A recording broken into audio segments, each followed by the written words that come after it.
What's very evident in this photograph, in this and in that, is the background, all right? Yes, a very decent background. And if I told you I shot all these images with the Canon EOS 6D, would you believe me?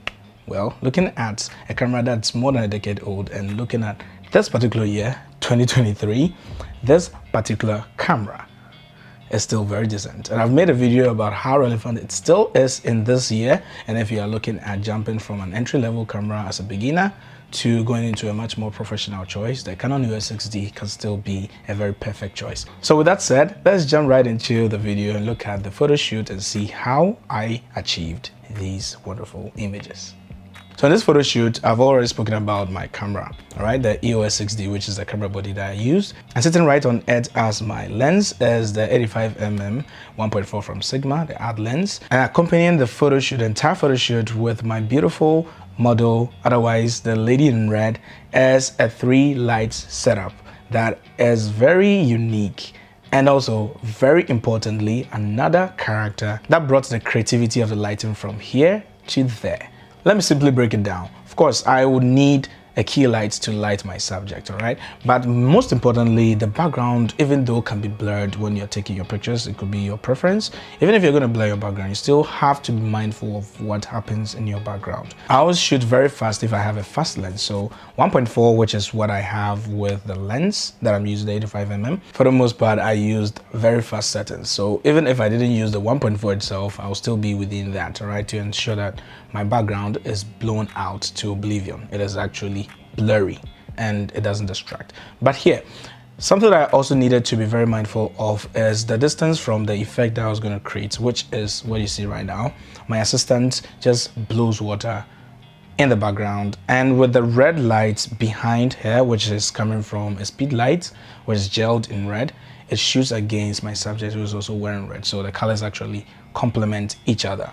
So here, my assistant blows water or spews water in a spray with a lot of pressure. I could have achieved this with, let's say, a spray gun or whatsoever, but I needed that kind of huge characteristic of a lot of water blown out at a go.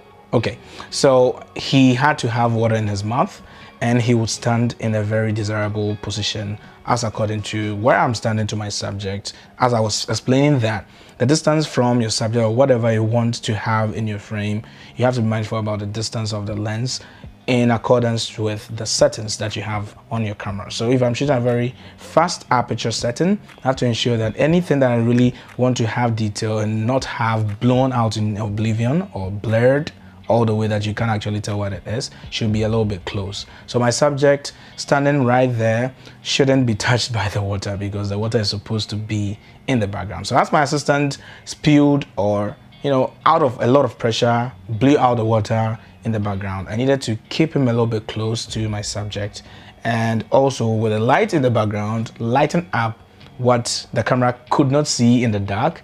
The light actually brought or illuminated the effect, and that was basically that. So here I was working with 3 exposures, because there's yet another light that's gelled blue to hit the background. So that's coming from the Explo 600 flash point, and it has a snoot right on it so that it can actually select a very acute area to hit the light against. So I didn't need so much light coming back, otherwise it will cancel out the red that I needed, and also it will blow my exposure out of control. So I needed to make sure that it was controlled. So the snoot allows the light to be acute, and it hits a particular portion of the background, lighting up my background, which is a little bit beyond the red light. And the red light coming with the water in the way, I would make my assistant follow my count. So I count down from 3, 2, 1, action. He blows it out, and I shoot. All right, so one thing that was a challenge with this particular effect was that I noticed that I had to have my assistant go back a notch, and because of the change of distance that my assistant had moved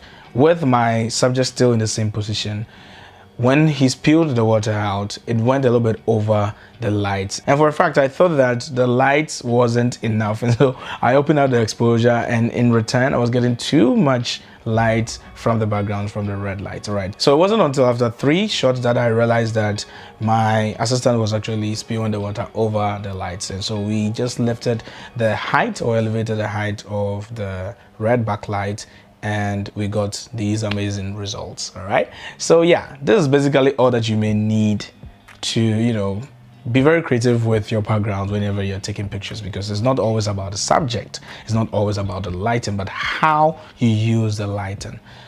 I can use one light to create awesome results, but if you want to put some bit of work and you want to actually elevate the background and make it look like a very collective piece that looks unique and beautiful, you can go ahead with building more lights and make sure that each and every light is controlled and it has a reason why it is there. And that's simply the concept behind photography if you want to actually upgrade and go conceptual. So yeah, basically this is the PHOTOSHOOT explanation of the setup and everything that you see in the PHOTOSHOOT. And of course the EOS 6D is what I use, which I still advocate for anybody who's looking at jumping into the next level or onto the next level in his photography journey. I recommend the Canon EOS 6D to you because that's what I still use, and that's what I use for these images that you see right now, which are so beautiful. Thank you very much for watching this video to the very end. If you enjoyed it, please give it a thumbs up, subscribe to my channel, and turn on the post notification button so that anytime I upload a new video right here on my YouTube channel, you will be the first to see it and to watch it. Don't forget to comment. Tell me what you make of these images, and I'm going to catch you next time in the next video. Have a wonderful day. See ya.